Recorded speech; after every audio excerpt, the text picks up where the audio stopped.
Hello दोस्तों, welcome to our पैसे कैसे सीरीज, जहां हम आपको लेकर जाएंगे एक इंटरेस्टिंग सफर पर। एक ऐसी जर्नी जहां हम देखेंगे कि अलग अलग इंडियन लिस्टेड कंपनीज अपने पैसे कैसे कमाती हैं।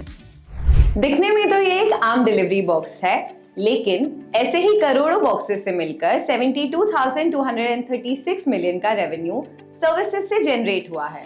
4 दोस्तों ने शुरू किया ये छोटा सा फूड डिलीवरी बिजनेस, जो आज इंडिया का largest fully integrated logistics provider बन चुका है।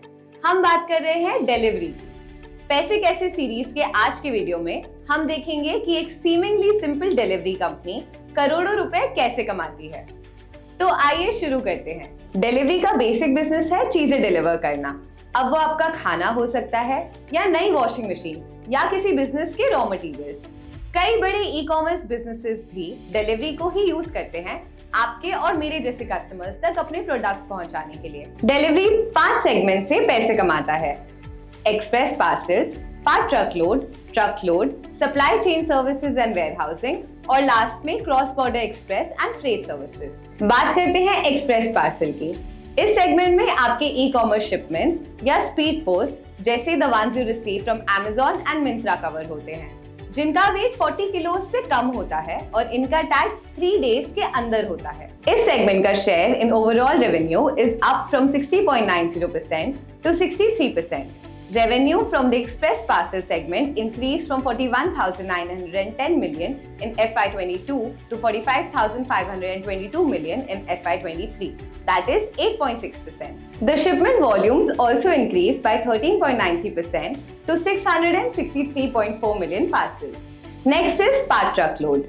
Domestic road transport वाली deliveries जिनका वेट 40 kg से लेकर 1000 kg तक होता है, उसे पार्ट ट्रकलोड कहते हैं। पार्ट इसलिए क्योंकि इन सामानों से ट्रक पूरी तरह नहीं भरता, जगह रह जाती है। Revenue from PTL segment saw a decline of 14.07% owing to a 30.29% fall in freight volumes. इसका मेन रीजन था integration issues with their latest acquisition spot on. फिर आता है ट्रक लोड। ये उन डिलीवरीज के लिए रिजर्व रहता है जहां पूरा ट्रक इस्तेमाल होता है। This was their best performing revenue segment, as it witnessed a 51.81% increase in FY23 to 4,362 million. Next is cross-border transportation. इस सेगमेंट में देश के अंदर आने वाली चीजें और देश से बाहर जाने वाली चीजें डिलीवर होती हैं।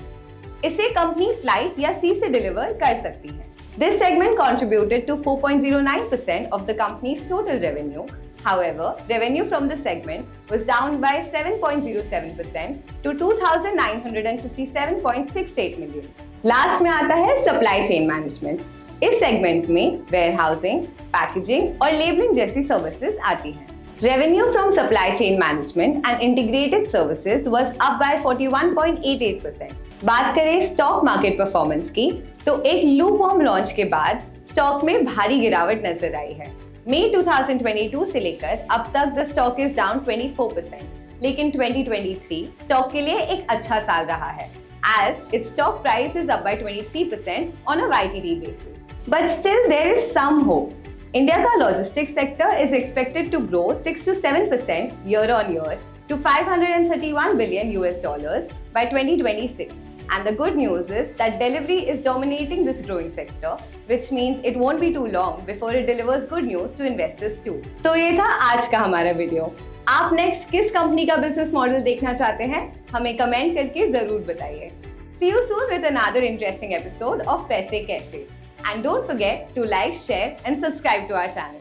Investments in the securities market are subject to market risk. Read all the related documents carefully before investing. This content is purely for information purpose only and in no way to be considered as an advice or recommendation. The securities are quoted as an example and not as a recommendation.